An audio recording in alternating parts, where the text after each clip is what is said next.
Greetings, I hope you're good and well. I'm doing a book review today for Playground.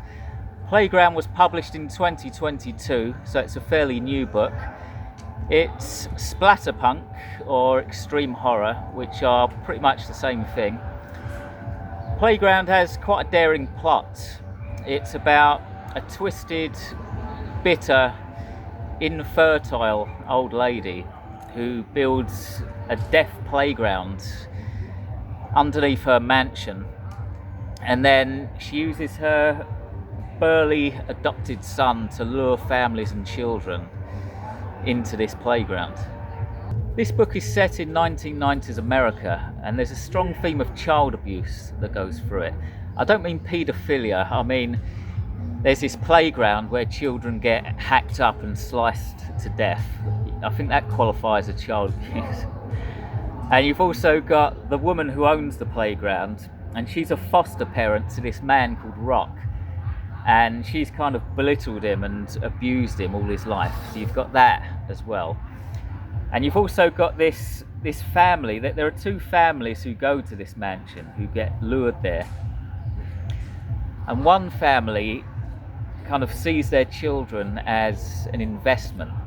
They want them to get really good at baseball or some sport, basically so that when they grow up they'll get rich, and then the parents can kind of reap the benefits as well. So you've got this kind of pushy parent theme as well, and you've got a jealousy theme, like the old woman is infertile and jealous. That's why she builds this playground to begin with. So you could say the whole story is built around this huge theme of child abuse and pushy parenting. A fair amount of effort has gone into the characters in this book. You've got Geraldine, the old woman. She's infertile, she's bitter, she's twisted, and you also see her. You get a glimpse into her history. She had a kind of messed up childhood, and she lusted after her mother, and there are a few kind of disturbing things there from her childhood. You've got Rock, who's her adopted son. He's like a big burly strong man, but he's weak. He's got like a weak mind. He's been kind of battered all his life, like psychologically battered. You've got a character called Fook. He's an ex-Nazi, and he lives in this mansion with the old woman, and he's a kind of dog's body or a runaround for the old woman. He's suspiciously like a real life ex-Nazi who was kind of adopted by the American government.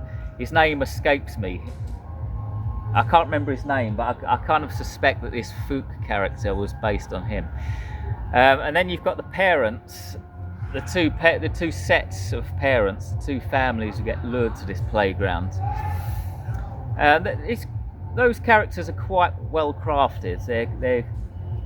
They've got different parenting styles, and you've also got the children as well, about 6 children or so, and they've also got their own characteristics. So, to be fair, quite a lot of effort has gone into the characters in Playground. Thank you for making it to the halfway point of this video. This is a quick message to let you know that I have a range of horror and sci-fi horror books available, and some of them are completely free. If you enjoy my videos, you might also enjoy my stories, so why not have a look? And if you'd like to receive fortnightly updates regarding the world of horror and weird literature, as well as book recommendations and prize giveaways, consider joining my mailing list. You'll even receive free horror audiobooks for doing so, written by me and narrated professionally. Finally, if you want to support my work, you can make a donation to my PayPal tip jar. All the links are below. Thank you. Now back to the video. I wanted to like this book. I really did. I like disturbing books. I like disturbing content and stuff. But it has to be well written, and unfortunately it's not.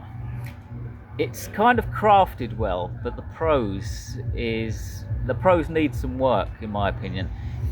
It's overly descriptive, and there are too many adjectives. This is not just me either. I've read a few reviews for this book on Goodreads, and a few people have mentioned this. The author has some kind of fixation on adjectives.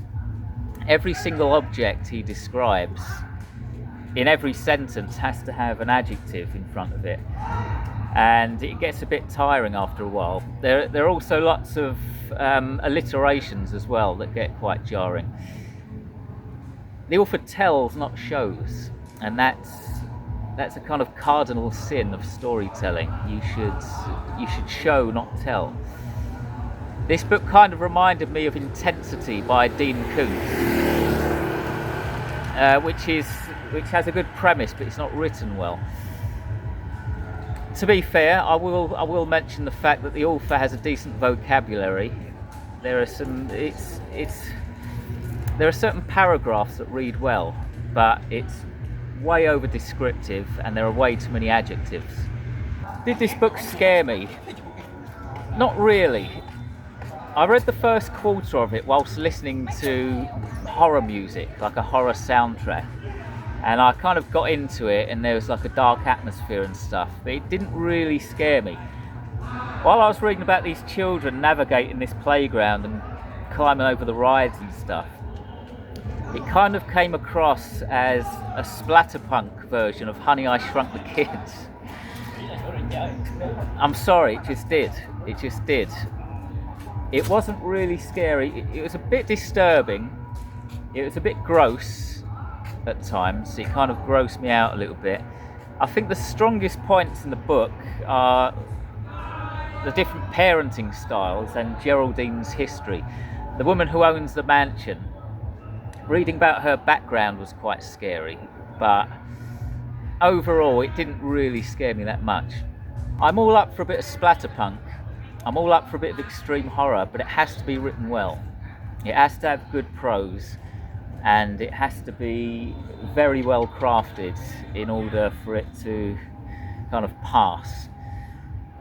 This one didn't quite make it. Not quite. I gave it 3 stars on Goodreads. Give it a go if you like shock material and you're not really bothered about the craft of the story.